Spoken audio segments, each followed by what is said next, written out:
So yeah, just bear with us while people flood into the room.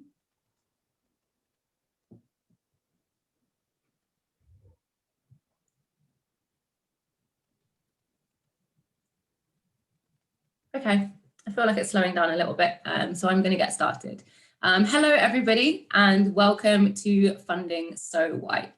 I've been really excited about this event for a long time, and this event was inspired by an event that came out of the States called Philanthropy So White, led by Decolonising Wealth, where white funders in America reflected on what it means to be white and remaking funding decisions.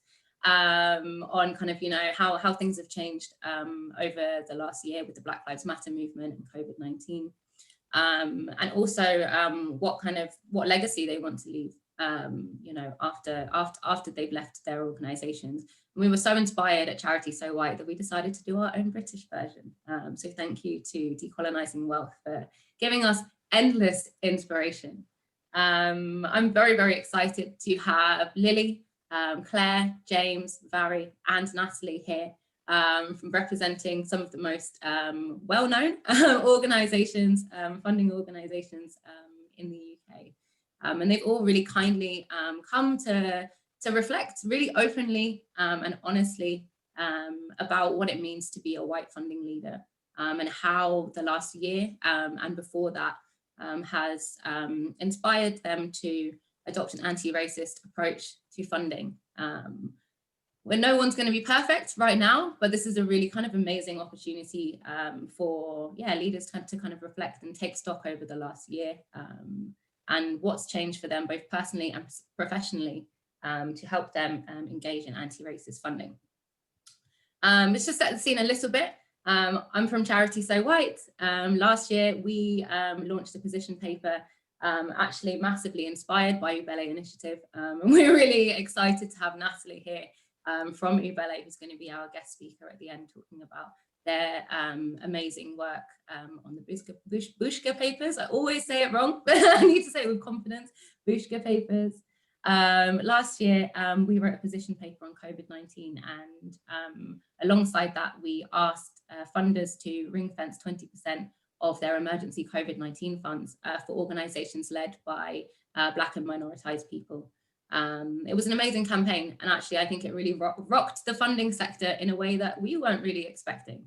But yeah, I'm really, really excited to kind of hand over the stage to these funding leaders to discuss how that, I guess, how last year has affected them and what's happened since our calls to action last year.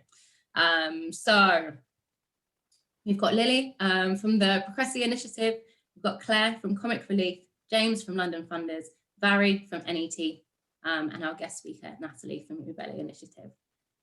These questions are going to be quite hard hitting, and I'm hoping that we're going to have a really kind of reflective conversation together. So my first question for the panelists, and I'm actually going to direct this at Lily to start with. How does whiteness play out in the funding sector? Thank you. I think it's hard to think of an example where fundness doesn't play out, not just in funding, but in our everyday lives and experiences that make up who we are in the workplace. An exercise that really helped me to kind of unpack this was to sit down and make a list of all the ways in which race has impacted my life thus far. For example, how did it impact your childhood, the school you went to, the neighborhood you grew up in? I think as white people, we still take our whiteness for granted to the point that we're barely conscious of it because we don't have to be. A lot of us white people, we talk about our guilt and our shame around this, but we rarely talk about our fear and our anger around the concept of living in a society that doesn't prioritize white success and white comfort. And I really think that unless we sit with that and we process these feelings on a very personal and reflective level with other white people, we're never going to be able to move past this to address how whiteness plays out in the funding sector in a way that doesn't continue to cause harm to racialized people.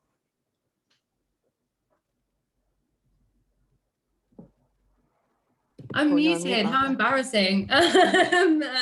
Thank you, Lily. Barry, do you want to jump in next? Sure, I've got a lot to say on this, and actually it comes back to that fear point. I think there's probably 2 points I really wanted to bring out in this question. The first was actually around whiteness, how it impacts our language and how that language actually impacts our funding strategies. And the second was around the fear and how that's slowing down change. But yesterday, actually, in preparation for today, in the fear that I had of getting all of this wrong, I actually did some research. I read some reports and some interesting stats came out.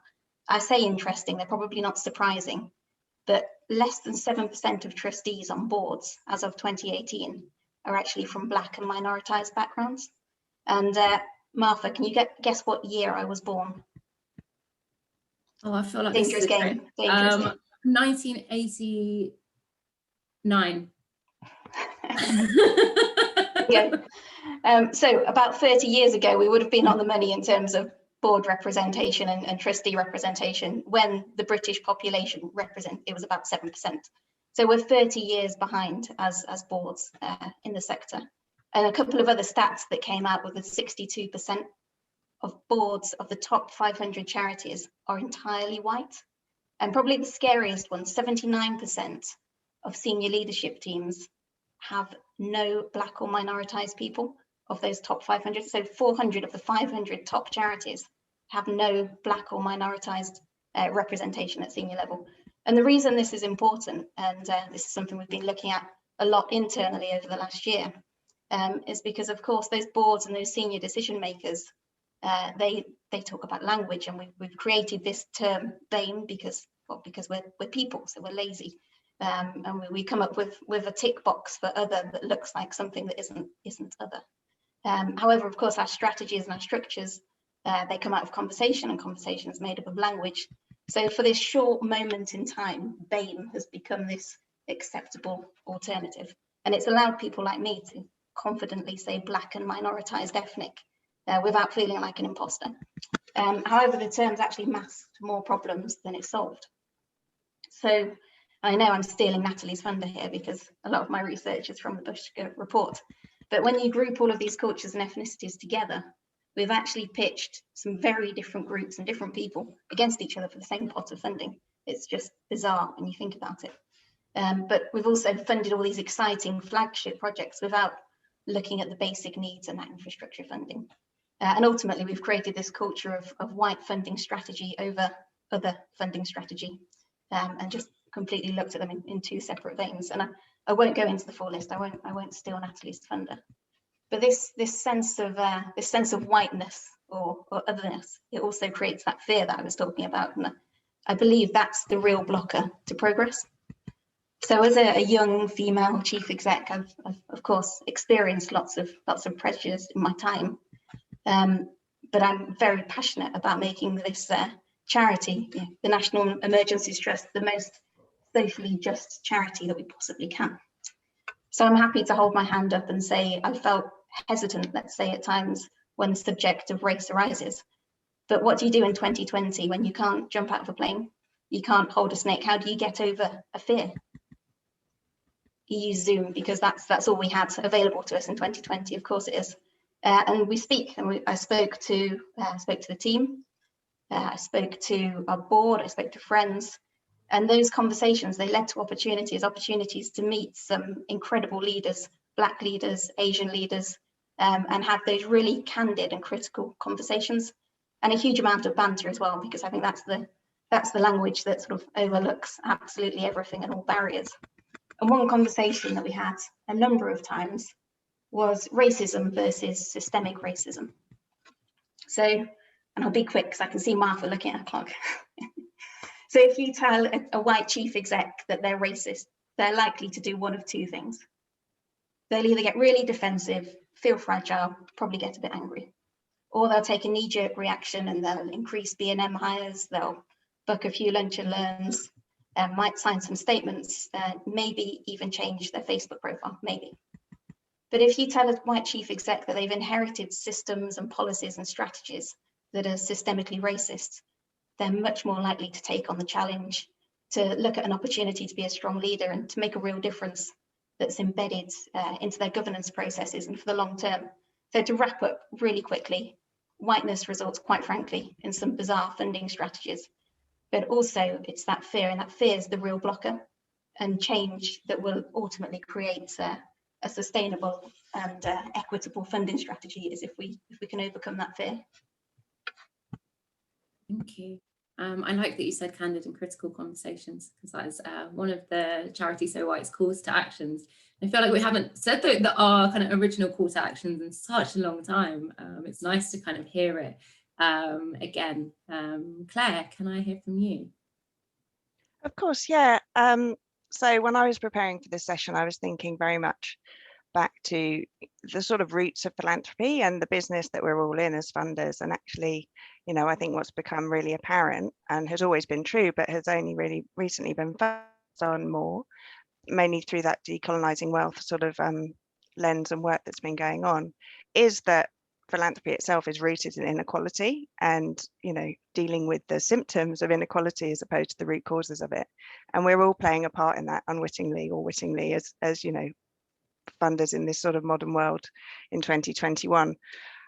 So I think, you know, Comic Relief itself isn't an endowed foundation. So, you know, we're a public fundraiser. So in some ways, we're not as conflicted as perhaps other organisations may be, but it is incumbent upon us to really look at the roots of philanthropy and what we as a funder are doing now to deal with the challenges of you know, 2021 and beyond. As a funder, we hold a huge amount of power. A lot of it comes down to whose voices are being heard, whose voices are prioritised, whose experiences are being erased and denied. And we've certainly seen a lot of that recently in terms of the Sewell report. And, you know, there's some really important and careful choices that funders now need to make in terms of how we work collectively to, you know, build power and invest in activism and social movements. Because if we really do want to see change happen, then we need to stop funding the cherries on the top and start actually funding, you know, the recipes that make change, you know, happen at a community level. And it's so interesting, like hearing, I've also looked at, you know, the Busker reports, and, you know, we've had early conversations. Charity So White were really instrumental in Comic Relief's journey, you know, and we thank you for that, for your, you know, constructive criticism and challenge at a time where we knew we needed to do better. We just weren't entirely clear what better looked like for us. So it really has been a journey for us as an organisation. It's a journey we're committed to continuing to take forward, both in terms of our funding, but also in terms of how we use our other platforms and the stories we tell more broadly through our sort of fundraising campaigns and beyond. Thank you. And I really like the fact that you kind of, you know, spoke about philanthropy being rooted in inequality. And I think we're really struggling as a nation to reconcile with the historical kind of links between racism and capitalism. We've got this kind of historical amnesia that I think really prevents us from understanding the scale of the problem that we're up against. And that's why we have these kind of short-term strategies, because it's not really counting how much funders have been, for how long funders have been part of the problem, and actually how can we create strategies that take that into account. James, do you want to add anything on how whiteness plays out in the funding sector? Thanks, Martha, and thanks for the opportunity. I think I'll probably echo a few points that colleagues have made. I think, because for me, I think this comes down to, for me, publicity, power and process are the three things I'd focus on. I think from a London funders perspective, the funding sector is a bit broader as well, because the funders in our network are public sector funders as well as independent funders, corporates and others. And so I think whiteness can play out differently in different parts of the sector for different reasons. I think firstly on publicity, I think I often get asked to talk about funders and funding, but I'm also mindful that the funders in our network are not the whole of the funding sector either. It's about less than 20% of the funding that goes into London charities and civil society actually comes from our members. The biggest contributor is public donation, it's individual donation, it's individual support. And I think that's where we also see whiteness playing out in terms of how funding can be combined with whiteness problems in other sectors as well, such as the media, which is my point about publicity. We've seen really high profile media coverage of fundraising efforts like those of the late Captain Sir Tom Moore, raised a fantastic £33 million for NHS charities, but we don't see very high profile coverage of the UK's Muslim communities, who right now in Ramadan will be giving over £100 million through Zakat, and charitable donations on top of that as well. You won't see that headlining the news. And I think whilst everyone's efforts are amazing, I don't see why one wouldn't necessarily get more equal publicity than others. And I think that's when you see problems with whiteness in other sectors that funding intersects with also becoming problematic. And when you see the BBC's news board is all white, you can start to see why some stories get a higher prominence than others. And if some of that publicity angle isn't going to challenge some of the structural barriers that we face in the funding sector as well, then again, some of the catalysts for change aren't always there. If you turn to look at the funders in our membership and you start to think about how whiteness again plays out differently there, and this is picking up on Clare's point and also Mhairi's point about the power, I think you need to think about where the power sits in how the decisions get made. Mhairi mentioned 93% of charity boards are white. I'm afraid it's even worse in the funding sector, and I think someone called Penny's posted this in the chat, but 99% of boards in the trust and foundation sector are white.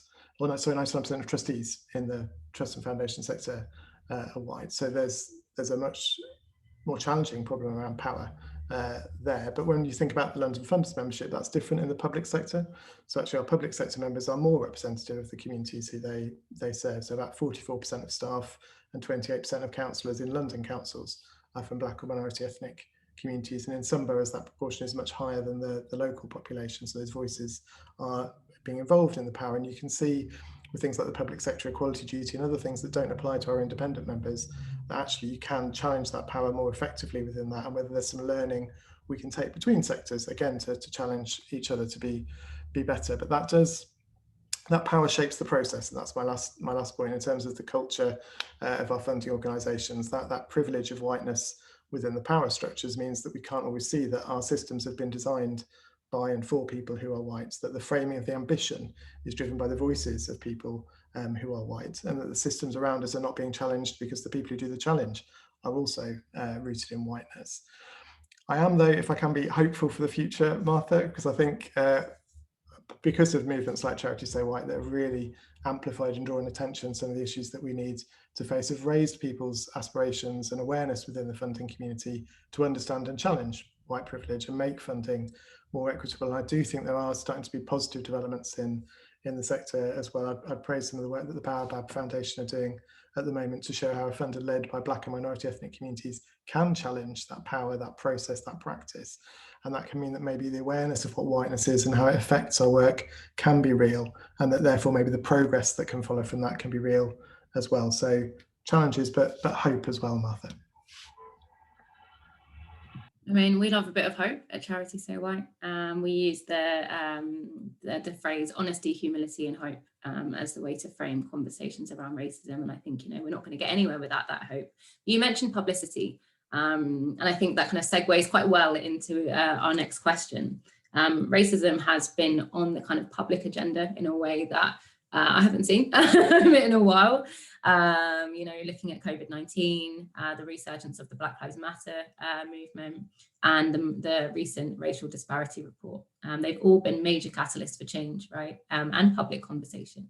What were your organisations doing in relation to racial justice prior to this? And how did that change following the events over the last kind of 12 to 13 months? Mhairi, do you want to go first? Sure, absolutely. Well, it's a fairly easy one for us prior. We didn't really exist. We were 4 months old when we launched our COVID appeal, and we launched actually in November 2019. But we were born directly out of learnings from 2017. So the big emergencies, you had Grenfell, you had Manchester Arena, and the 3 terrorist attacks in London. And a key learning was the need for a more socially just approach to helping survivors so that nobody was left behind. So even before we launched, we started to progress different ways that we could achieve that. So, for example, we changed legislation with the Department of Wealth and Pensions and also with the Ministry of Justice to ensure that individuals could receive access to benefits and legal aid, even if they'd received a gift from the NET. So I think it's fair to say that COVID and BLM have actually had a formative impact on the NET rather than changing the way we worked. But here's a really quick timeline for you, very quick, of sort of the actions that we took to either rectify mistakes or to move forward throughout 2020. So mid-March, we launched our first ever appeal. April comes around and we actually commission a deep dive into funds going to BAME-led populations, because we hadn't asked for that at the outset. And if we had, our life would have been a lot easier. It was one of our biggest mistakes in the early days. May and June, we started the Global Majority Fund with Comic Relief. And this is actually led by a panel of intermediary organisations that are representing the communities that they served. Many of you will know Ruth Davidson, who's a real advocate for social change. She was at Comic Relief, she's now the Chief Exec at Refuge. Fortunately, we'd met early 2020 and discussed how we could work together for a terrorist attack, a flood or a fire. No conversation about a pandemic, because let's be honest, nobody was preparing for it. But fortunately, the plans that we put in place then led to a really meaningful conversation just 4 months later, much earlier than we'd expected. By late June, we'd completed an unmet needs audit, which was really holding up a yardstick to every cause and every protected characteristic and looking at where our funding had gone organically. And we actually highlighted 10 urgent but also increasing needs due to the pandemic, such as mental health, homelessness, violence against women and girls, for example. And we took out a tender process for national partners. But what's really important is that throughout the process, lived experience and proven EDI records were key decision-making criteria for those 10 national partners, because we were handing over large sums of money there. And also all of the applications were examined by our equity scrutiny group. And the national partners were also challenged to consider intersectionality, something that's often an add-on in conversation, but really needs to become central to the conversation. And it resulted in some fantastic initiatives, such as the Bernardo's BAME helpline. So quick stats for you, because I love figures. Today, we're now at 15.5% of our appeal funds, the 98 million raised to BAME-led charities, 19.5 to BAME specific charities. And of course, that remaining funding has also gone to BAME individuals, but not necessarily through BAME-led charities. And I'm not going to look ahead, because I know I'm already running over, but just to summarise, I think COVID and BLM, they haven't changed the way they've worked. I've said it before, they've actually formed us as a charity. Yeah, I think it's great to not be having to undo so many kind of institutional barriers, and actually you've kind of got a real opportunity to grow alongside this, these amazing movements that are happening. Thank you. Claire, what about you? I'll try and be brief as well, because I know we're pushed for time, but we've all got so much we want to say about these things. So at Comic Relief, we were already at the beginning of a really important journey. Much of that was focused internally in terms of our diversity as an organisation, in terms of staff's lived experience of working at Comic Relief. And that was a conversation that we'd started to have that we were committed to seeing through. We were also in the process of looking again at the stories that we tell in our appeal films, and in terms of issues around representation, and some of the criticism that we'd received around our framing of certain social issues, particularly the portrayal of Africa as a continent. And those two things had come together, and we're sort of making good progress when COVID hit.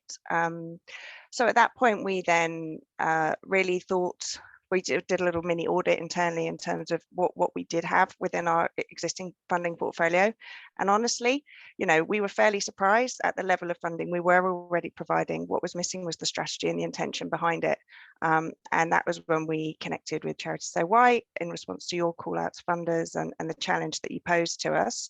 And at that point, we decided to make our work much more intentional, and to really commit to the 20% ring fencing, to ensuring lived experience and representation on our decision-making panels. And that led to the brilliant Global Majority Fund rounds 1 and 2, which we've been working on with NET and other funders as well. And then going forward, it's really about embedding it in our strategy and making sure that we are ensuring that all of our application and program design processes are as accessible to all communities as possible, and making sure that we are making it an equal and available opportunity to all. I think is with the intention that sits behind it over the longer term, and acting on those really important points that Natalie's going to talk about in terms of that longer term funding, and not this sort of COVID emergency response, really investing in the sector leaders and organisations that are going to make change happen. Thank you. What I really liked about the Global Majority Fund was how specific it was about different communities. You went further than the kind of BAME that we put to funders. I remember in the kind of guidance, it said, you know, if you're working with Kenyan people, you should be, you know, over 51% led by Kenyan communities. I thought that was really brilliant. And Martha, just to be clear, that is absolutely the work of my colleagues of Colour at Comic Relief. You know, that programme was designed by them, and the strength and innovation that has come out of that programme is due to their involvement and their lived experience. So just to be absolutely clear on that point. No, I'm really happy to hear that. I'm a big fan of that team. Thank you so much, James. What about you? Thanks, Martha. I think, as with Chloe, I think we've been conscious of some of the disparities in the funding sector for a while in terms of the challenges that groups led by Black and minority ethnic people faced in terms of accessing funding. We've seen reports over many years from people like Voice for Change England, and we've also had some really powerful sessions, including actually with Fatima from Charity So White, who came to one of our last in-person events before the pandemic, in terms of talking about racism and how that plays out in the funding sector and how we need to tackle that. And I think COVID-19 has been a real catalyst for some of those conversations to turn into action, and I think they've been amplified by Black Lives Matter movement. We have coordinated a partnership of 67 funders in London through the London Community Response to try and channel resources collectively to groups over the last year. And recognising that disproportionate impact on Black and minority ethnic communities in London meant that actually it was quite early on that was a priority for the funding partnership. And it's really good to have Natalie on the call from Ubaili, because one of the first things we did was to fund groups who were led by and for communities to work alongside us, to give their expertise and to make sure that they were challenging the processes. So it was designed from the beginning to try to make sure it was being inclusive, open, and focused on where we actually wanted the money to go. And I think it's Khalid, I think, focused on in the chat, made a comment about the challenge of white people saying they're working with, but not actually resourcing and investing in the groups who are giving that expertise. I think for me, that was a really important point. Actually, there's a huge amount of expertise that I don't have, and organisations like Ubaili were fantastic in bringing that to the table and should be resourced to do that. And that work really has paid off.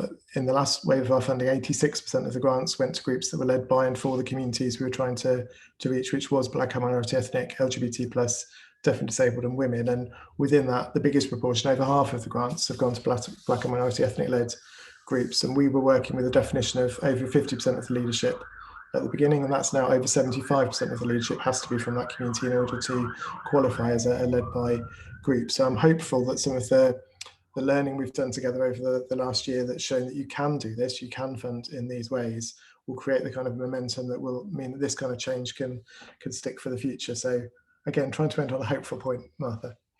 I appreciate the hopefulness. I didn't know that you'd increase it to 75%. I think that's amazing.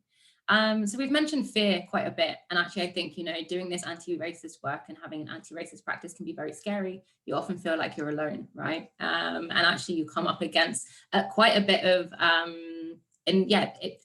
backlash. I don't think that's the word. It can be difficult to convince people internally and get their buy-in. So I'm really keen to know from you, how do you convince other senior leaders and boards to prioritize a more equitable response during the pandemic? And how do you influence other funders as well? Who wants to jump in on that one?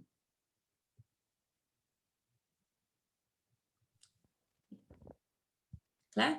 Yeah, I can go. I'll be quick. So as I said previously in the previous answer, we were already on a journey. So to a certain extent, we kind of laid the groundwork really within the organisation and had started to have some of those really difficult conversations actually about what it feels like to, you know, be from a diverse community and working for Comic Relief. So when it came to moving forward, particularly in response to COVID, and I think COVID really was, you know, the impetus for us suddenly fast tracking our work in this space. The data that came out from Ubaili and others in terms of the impact of COVID on different communities, the conversations we were having with you, and, you know, that sort of moral imperative, I think, to respond and come together and do something useful, really helped us to move as quickly as we wanted, and then to galvanize other partners to come and work alongside us with that. Reflecting on what you were saying earlier, Martha, around, you know, that honesty and humility and hope, I think, you know, our honesty as an organization, that we knew we wanted to do something, we didn't know what to do, and you know, then reaching out and seeking help. And it's okay to say, actually, we don't know. That's really important, because part of the problem with funders, I think, is that we like to pretend we know everything all of the time, and that's just clearly not the case. It's just physically impossible. So asking for advice, listening to that advice, and then trying to act on it in a way that was true to the intention of how it was given was really, really important. And again, being honest about what was working, what wasn't working with other funders, and trying to bring people along on the journey. And we can all achieve much more together, can't we, if we're working as part of an ecosystem and thinking about how we're all adding value in different ways to achieve that greater goal. Thank you. Mhairi, did you want to jump in? You've actually done a fantastic job covering that. I think I'd just add to it, we actually put data and intelligence at the centre of everything we do, because then you convince people with logic, and we used a lot of data sets and partnered with people like Aviva, so you didn't need to make a passionate argument when you're running against the clock. We were actually just able to bring people along on the journey and put it down in black and white, so to speak. We've made up the time back. I'm really excited. James, do you want to jump in on how do you influence other funders? How do you get buy-in internally as well? Yeah, happy to. I think this is also for me where it's about this being a team effort. I don't think it is all about one person getting the buy-in and one person doing it. I think as Clarissa has said, this is about how organisations and teams work. And I think at London Funders, we've made a real concerted effort to try to make sure our board is more reflective of London's communities, not necessarily the funding community over recent years. I think about just over a third of our board are for Black or minority ethnic communities. But it's not just their responsibility to tell us that we ought to be tackling racism. It's actually 100% of our board who are pushing us to do more around equity and justice in our work. And actually it's the whole team as well. It's the values that people have as an organisation. I think for me, a lot of it isn't really always about us either. It's about education and exposure and understanding that comes from that. I was at a virtual talk last night from Daryl Davis, the American activist, who many of you will know does a lot of work to engage directly with members of the Ku Klux Klan and have talks to actually try and build bridges and understanding and challenge some of the thinking there. And his talk really focused in on that, the importance of that increased understanding, the importance of that exposure, and that coming together through education to challenge some of the ignorance and prejudice that there is. And I think buy-in is great in terms of people being aware, but I think the influence comes from people really understanding and having more direct conversations and more direct engagement. I think for us, the influence has actually really come from organisations like Bailey, who have been doing work with us to provide training, to provide support, to actually shape the process from the beginning, rather than trying to tinker with the process at the end and make it work. So actually things are designed from the beginning based on the voices, the experience, the qualities, the talents of everybody who needs to be part of that, rather than trying to influence it after you've already set something in motion. And I think that the importance of that education and that exposure as part of the influencing throughout the journey is really critical to getting it right. So great to have worked with partners on that. Yeah, I think you make a really great point about co-production, and actually true co-production is from the very beginning, from inception, rather than it being kind of afterthought. You can't just add co-production in at the end. That's not how it works. Thank you so much. I'm really looking forward to this question that's coming up, which is about the personal journey towards an anti-racist approach. I feel like, it begins with the person, it begins with you.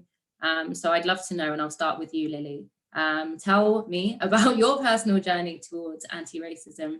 How do you bring anti-racism and a focus on lived experience into your work?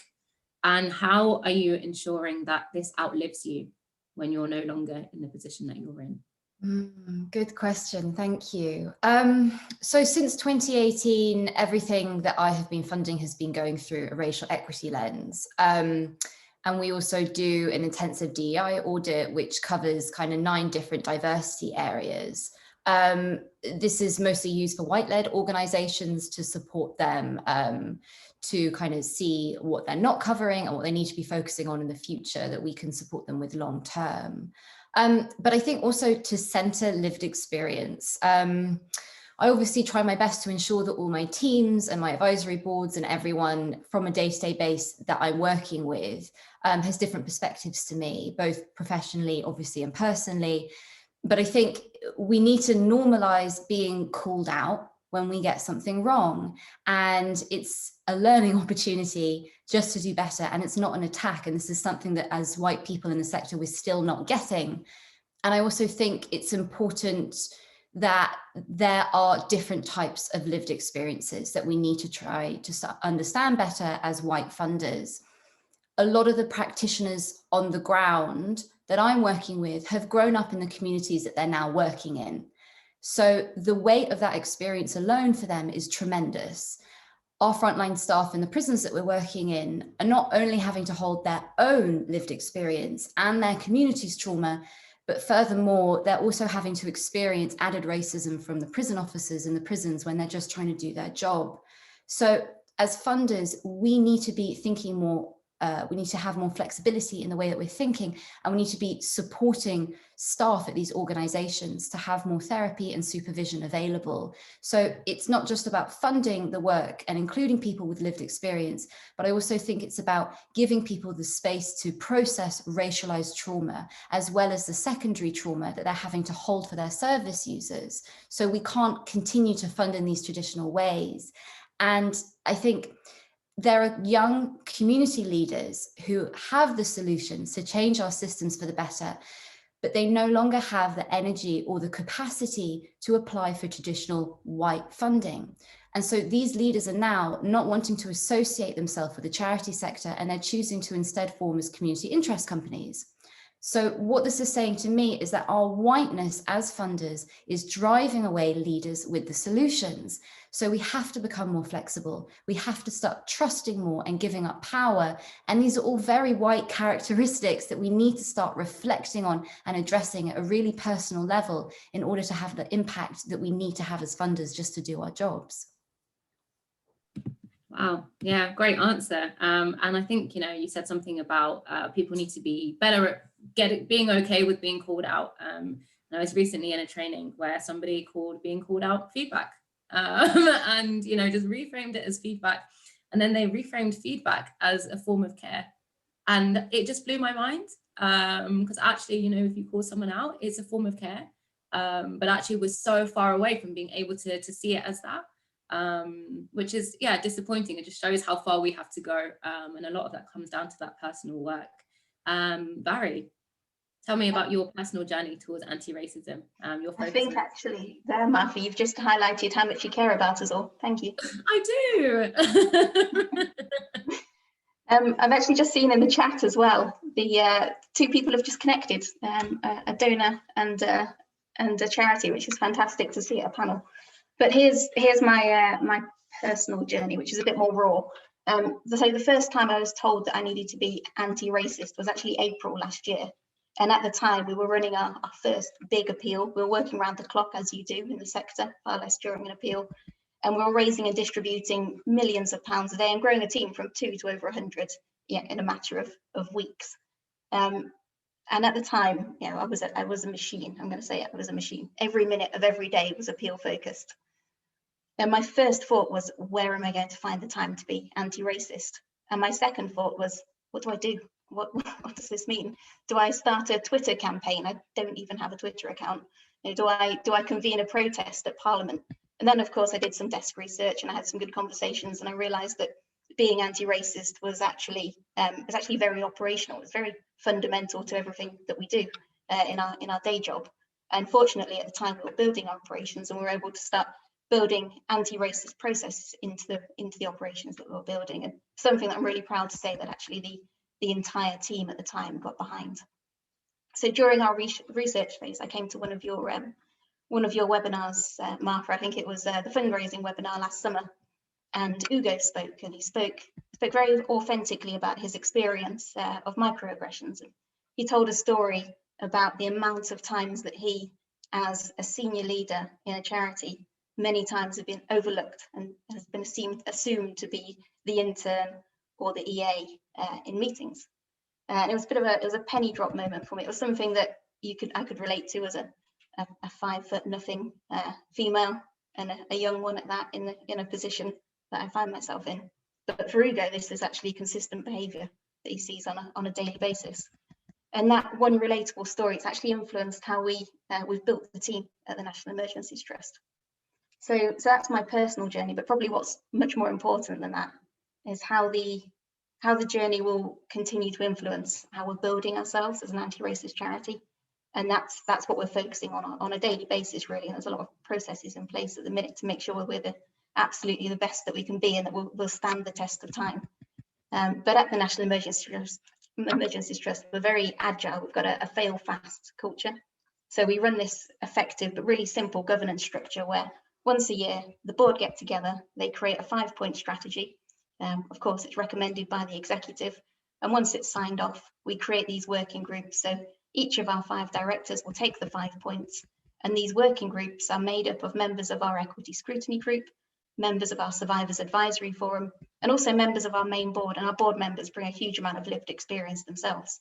So before any of our strategy is even operationalized, it's been scrutinized by people from all walks of life with all different experiences and, importantly, expertise as well.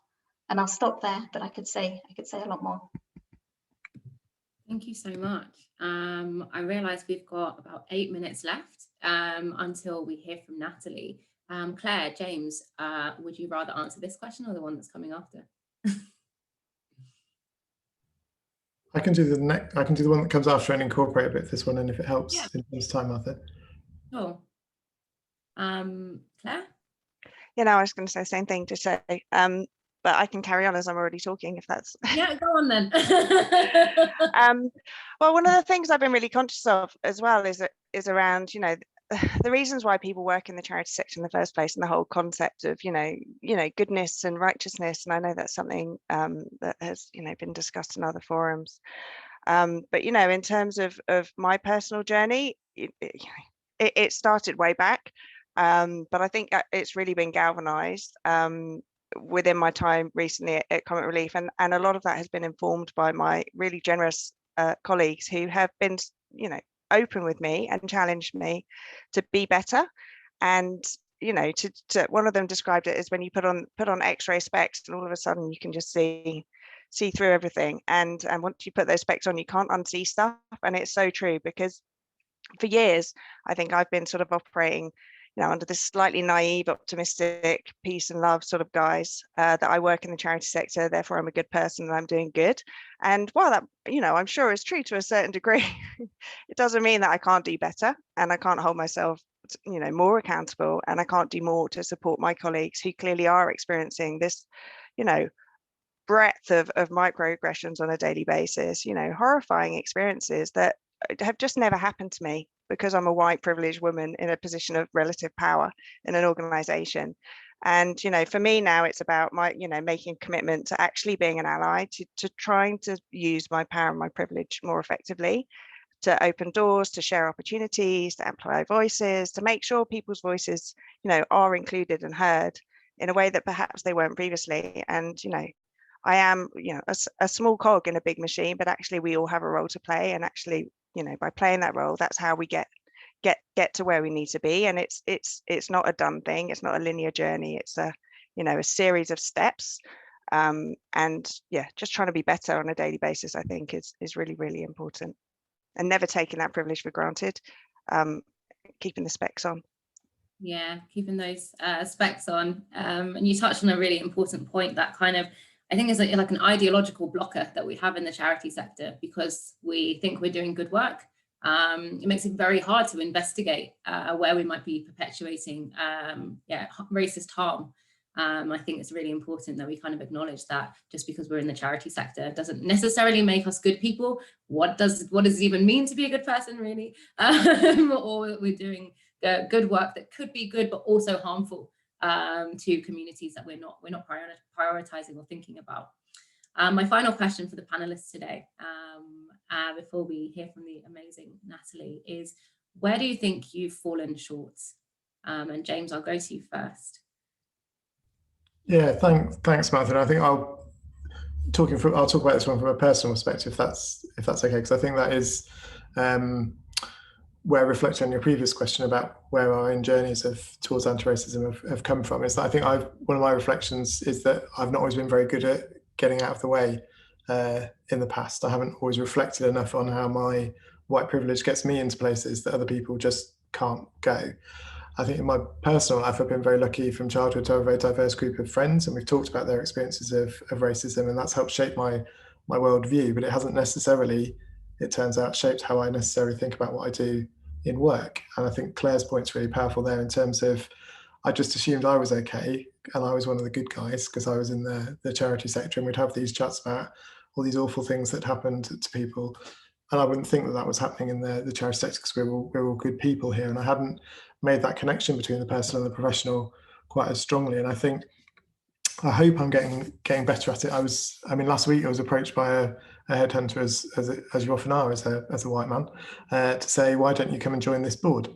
And I looked at that board, and it was 100% white, 90% male. And so I got back in touch with the headhunter and said, I really don't think you should be asking another white man to come and join this board. I don't know if a few years ago, in all honesty, I would have necessarily made that connection and taken that action. And I think there is something about making sure that we are creating spaces and we are enabling other people to do things without just using some of the routes to power and influence that we have already because of the privilege that we have in the first place. So hopefully I'll be better at it, but I'm certainly asking my friends to call me out when I'm not. Thank you so much. And I think, you know, there's a point about, I think people always think that you can, anti-racist is a noun, like you can suddenly say, okay, I'm anti-racist now, when actually it's a verb, isn't it? It's a practice. It's a choice that you make to continuously do something. I think it's switching that mindset and knowing that you're never going to get there because there's no there, is there? Thank you. Lily, where do you think you've fallen short? So I had been funding the criminal justice sector for 3 years before I realised I had to apply a racial equity lens to my work. I was very focused on looking at trauma and lived experience, but my whiteness enabled me to be totally ignorant to the racialized elements of this. I had not put myself in a position where I could learn about the non-white experience. My mentors, my advisors, everyone on my teams, the majority of the people I were working with were all white. And so I think in many ways, white people, we still choose to live in a segregated society. So I didn't think twice about this, and it didn't occur to me that I was missing something. And that for me is a prime example of how whiteness can often play out. I also made the really foolish mistake of assuming that being anti-racist in the workplace was all about taking action. And obviously action is vital in this, but embarrassingly, it took me some time to realize that I had to match that with my personal unlearning and education. And it's very difficult to understand how to be anti-racist if we don't take the time to educate ourselves on how and why things came to be. And I think finally, I just want to talk a little bit more about guilt and shame and white apathy. I feel that as white people, we're more comfortable talking about our guilt and our shame in relation to our whiteness, because there is a social capital in that. So if I feel bad enough, I both demonstrate and retain my white morality. And I think especially, as kind of Claire mentioned, as white people in the charity sector, we take for granted feeling morally good. But staying in shame actually protects and upholds white supremacy. And what I didn't focus on for a long time was my white apathy, which obviously is a form of white fragility. It covers up repressed feelings of anger and resentment and fear. And, you know, as the trauma therapist Resmaa Menakem often talks about, these are multi-generational feelings that we hold in our bodies. And that's why it's called white-bodied supremacy. And so I think, just to be totally honest, implementing anti-racist strategies in the workplace is very simple, and the solutions and steps are very clear if we want to take them. What isn't easy is sitting with and processing our feelings around our relationships to race and whiteness. And I think that's the real work that funders in general, we're not talking about and facing enough. Thank you for saying that. I feel like you hit the nail on the head several times during that. Can I hear from Claire? Well, I think I've kind of touched on already on some of my personal shortcomings, perhaps in terms of my anti-racist journey, but thinking about it from an organisational perspective, the question that, you know, I've asked myself and I've also asked colleagues is, you know, why didn't we act earlier as Comic Relief? Why were we not already being more intentional in terms of our funding into this space? And, you know, with the benefit of hindsight, it now, you know, appears to be a massive blind spot until one of my colleagues pointed out to me that actually if I had been in the room with you know, my diverse you know, teammates, and they were having discussions and their voices had been heard, actually we would have acted a lot earlier than we did. So I think there's something actually around validating and hearing from diverse experiences within the workplace and how that informs, you know, what comes next. And certainly if we'd done that, I think would have acted with more strategic intent earlier than we have. There's also something I think around naming racism and calling it out, as you say, call it feedback, call it what you will, but actually just saying the word, you know, racism in a team meeting is quite challenging still. And one of our commitments is through our sort of EDI strategy is to have a regular team meeting conversation around an article or something in the press, not solely around racism, around a breadth of equality issues. But in terms of normalizing those conversations, it's really, really important, because otherwise those conversations are too hard and too awkward and do bring up fear and shame and other things that, you know, in a whole range of people. So it's really important to make the space and time and have the commitment to kind of, desensitize us all and make it normal to say, you know, when things aren't okay and racism is happening, and then collectively come together and think what we're going to do about it. Yeah, I totally agree. I think so much of this comes down to practice. Of course, we're not great at anti-racism. We've never tried very hard. So practicing, you know, it's true, isn't it? I think, you know, if we're at a point where people are uncomfortable even using the word racism, then we've got, quite a long way to go. Thank you so much to our panelists. I just felt like that was such a good conversation. Thank you for being so open. And I'm really excited to bring on stage Natalie from the Ballet Initiative as our special guest to share some pearls of wisdom for us to close the session. Thank you, Arthur. That was a very generous introduction. Thank you for having me. I'm just going to keep an eye on the time and try and work through the few things I have to say. Thank you so much for such an interesting discussion. I think the first thing I have to do is thank the panelists for being honest. Something I realised when I was doing this report is across from the Black and minoritized communities I spoke to and the funders, everybody wanted to check it was confidential before they were honest. I think there's a reason for that, right? So I thank you for being honest. Just talking about the journey, this word journey, I've heard it a lot. I think it's great. I just want to remind everybody that the journey is also a conscious choice that a lot of Black and minoritized people do not have a choice about, and it is their life. So with that in mind, when we think about Black and minoritized people in the charitable sector, there is this, I think someone mentioned it earlier about the charity sector kind of like have this idea of themselves as good, right? But what we see is that perception of good can sometimes be the biggest obstruction. So the fact that there is this kind of like narrative weaved into the charity sector of good and helpers and doers, we just need you to unpack that a little bit more to understand how those themselves could be the obstruction. One thing that I've learned in the charity sector is sometimes you might hear somebody say, well, actually it's about this topic. It's got nothing to do with race. If you ever catch yourself or anyone else saying it's got nothing to do with race, I can assure you everything is about race, particularly as we sit and stand and live on the very country that invaded 171 countries. And I thought it would be good to just remind, again, these are just reminders to put everything in history. If you are expecting people to apply to your applications in English, I would like to ask you if you could name the 171 countries that the British invaded. that is a slight example of the experience on the other side. And I want to try and bring that in because somebody mentioned it earlier, which was really great, that the roots of philanthropy are rooted in equality, right? Thank you for recognizing that. I want to go a little bit further and also say that majority have directly or indirectly benefited from slavery. And I think it's really important that we name that, because slavery is not just Black and minoritized people's history, it's white history. And it's what white people did. The same way we don't like to say violence against women just happens, like we wake up and people are violent to us. We have to understand that racism didn't just happen. It never just happened. There is a history.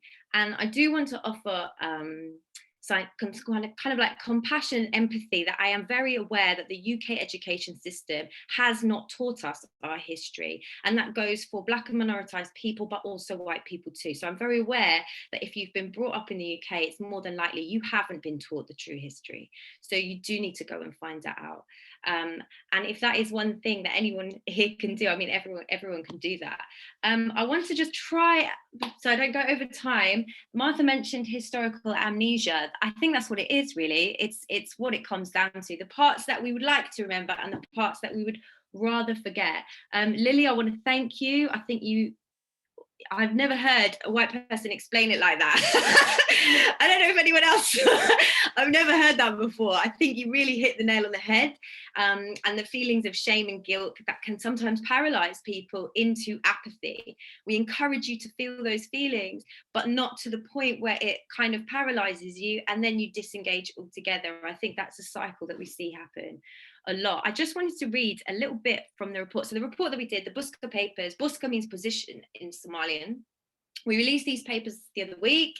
I think the link is in the chat. Everybody is welcome to read it. If you are a Black minoritized-led community, please go to our website, and if you agree with it and you want to add your name, you can add your name to it. We've got a growing list of organisations that are added to this paper. And I'm just going to try, because the term BAME came up a lot in all of the interviews that I did, and I still just understanding some of the language around it, like there's a little bit of confusion somewhere.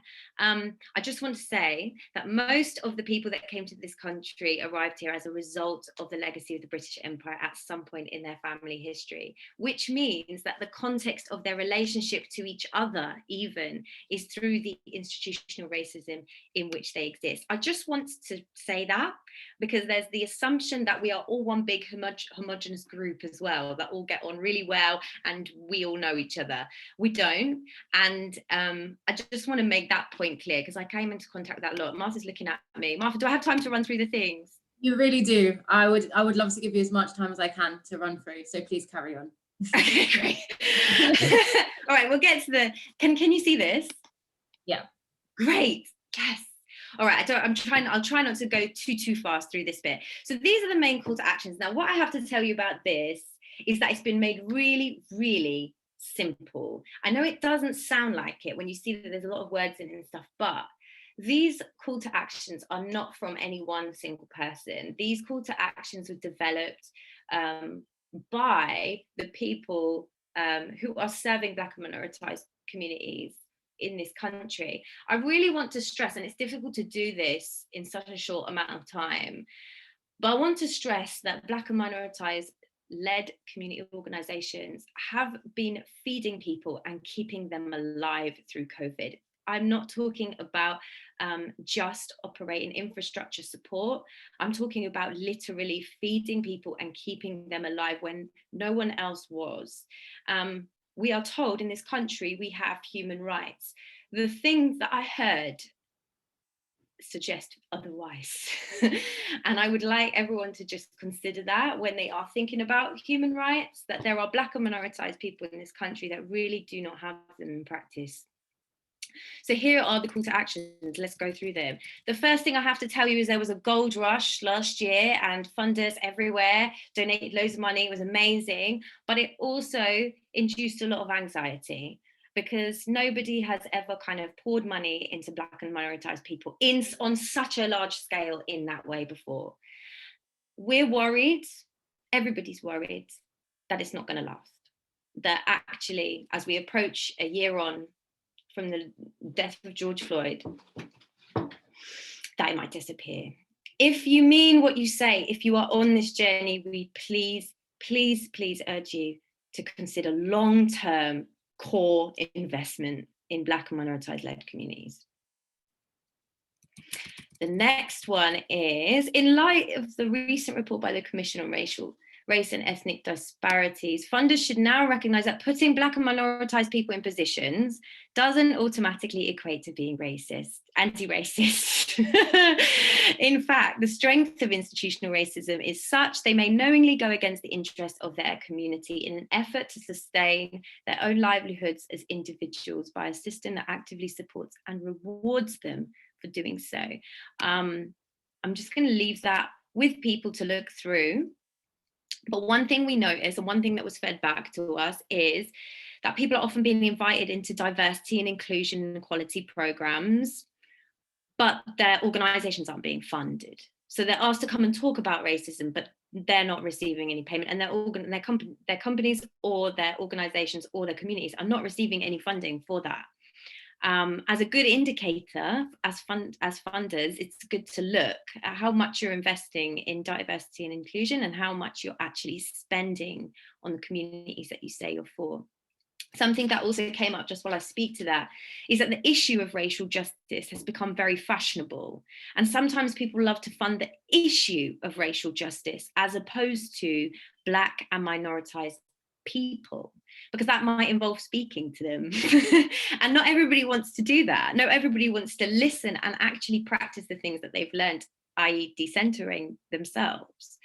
So I want to also just leave that with you as a bit of a question. Are you more interested in the issue of racial justice than you are in Black and minoritized people and what they're telling you? Oh, just a last one. Would you be happy to publicly publish the proportion of Black and minoritized organisations you fund, or would you be fearful of that information being released? That is a very good question that came up a lot. Intersectionality, which was coined by Kimberly Crenshaw, by the way, has to be taken into account if you want to reach Black and minoritized women, LGBTQI people, disabled people, and those who face additional structural oppression, including institutional racism. Ring-fence funding for Black and minoritized people-led organisations is a positive start. However, it heightens competition within that group without the criteria being made any lower for the more marginalised. We got fed back that whilst it's great that there is ring-fence funding, it heightened competition actually. So we just need to address that. There's lots more to go through, so I'm just going to keep going. If funders rely on the insights from academic and white-led research, they will fail to see the true picture. While academic research has a place in knowledge generation, such research could consider decolonising methodologies and approaches. Building sustainable research capacity in the sector in this way builds capacity for funding decisions to be made with the appropriate knowledge and context.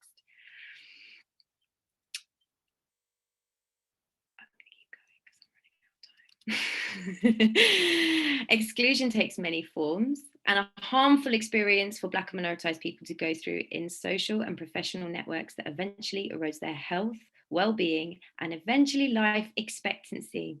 This is true.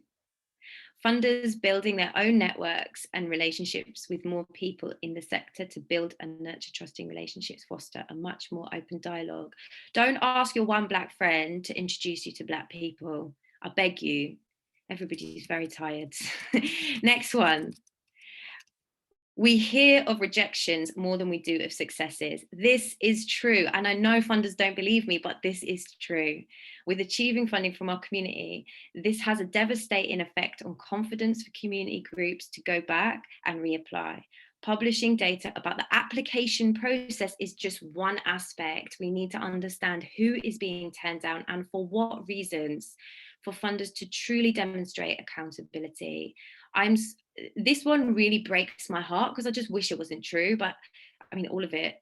But This is something that I really feel like I got a lot of pushback from funders on, saying, no, that must be impossible. We are funding people. People are not making this up, right? They're not. So we need to find the accountability somewhere. Gaslighting of Black and minoritized people has been intensified to an even stronger degree by the recent Commission on Race and Ethnic Disparities by the UK government. In this sector, too many Black and minoritized community organisations are receiving feedback that the reason that they're not getting the funding they need is because their applications are just not good enough. This has led to what we called in the paper a crisis of confidence. And what's happening is that people are not applying for funding, even when they need it, because they don't believe that they deserve it.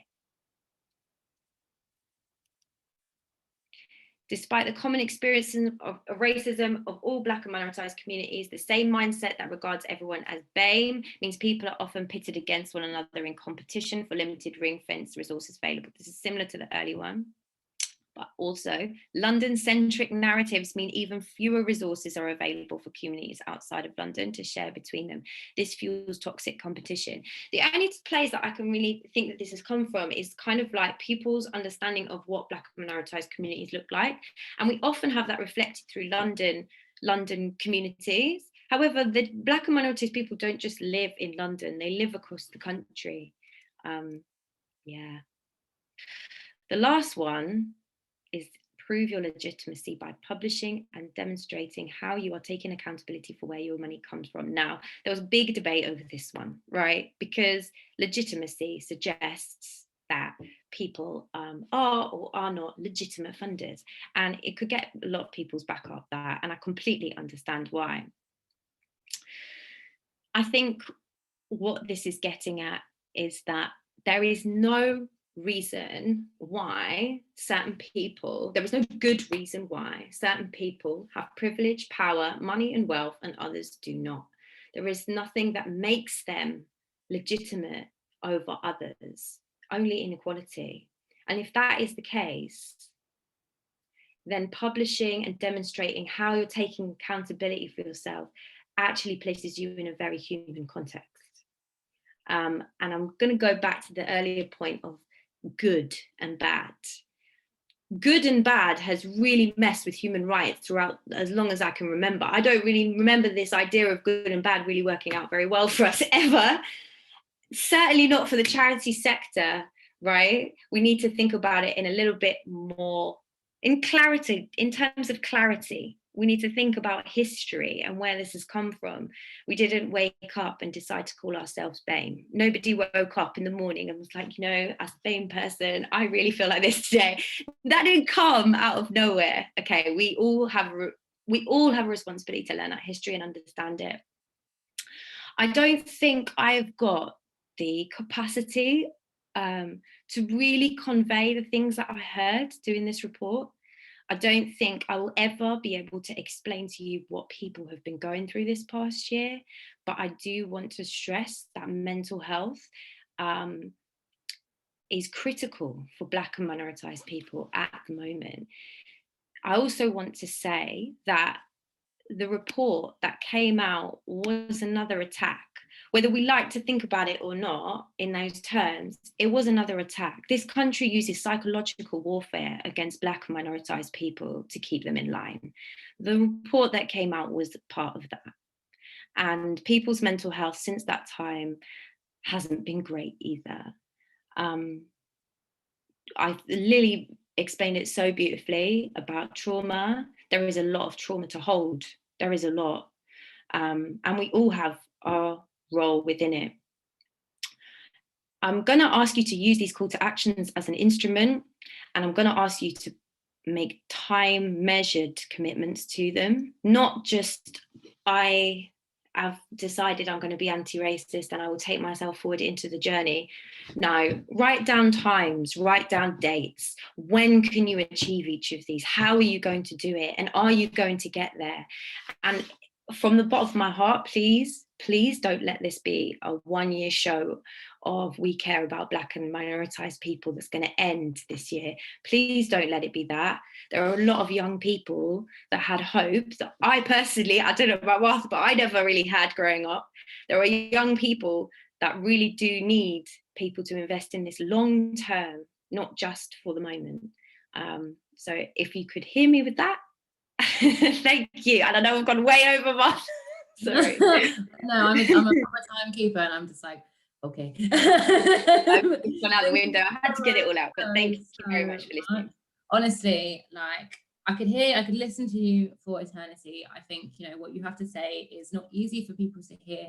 But yeah, the way you do it is incredible. And actually, I think people, we're so far away from being really ready to accept how far we need to go. And I think the Bushka paper shows us just how far we need to go before we can even, you know, say that we're doing anti-racist practice. Because right now we're teetering. I think Mhairi said it in the BAME fundraising conference last year. We're flirting with it, but we haven't stepped into it. There's a lot more work to be done. Thank you so much, Natalie. I enjoyed that so much. I love hearing from you. I was absolutely petrified the entire time, so I'm sorry if it mumbled out. You're always great. You're always great. I want to say a massive thank you to Natalie, to Clare from Comic Relief, to James from London Funders, to Mhairi from National Emergencies Trust, and to Lily, who disappeared, from Pocressi Initiative. This has been Funding So White. We will be putting this on YouTube with closed captions. We couldn't make the tech work this time, so I apologize for that. But thank you to everyone who joined. I think this has been amazing. Like, I can't stop smiling. So thank you so much. Thank you.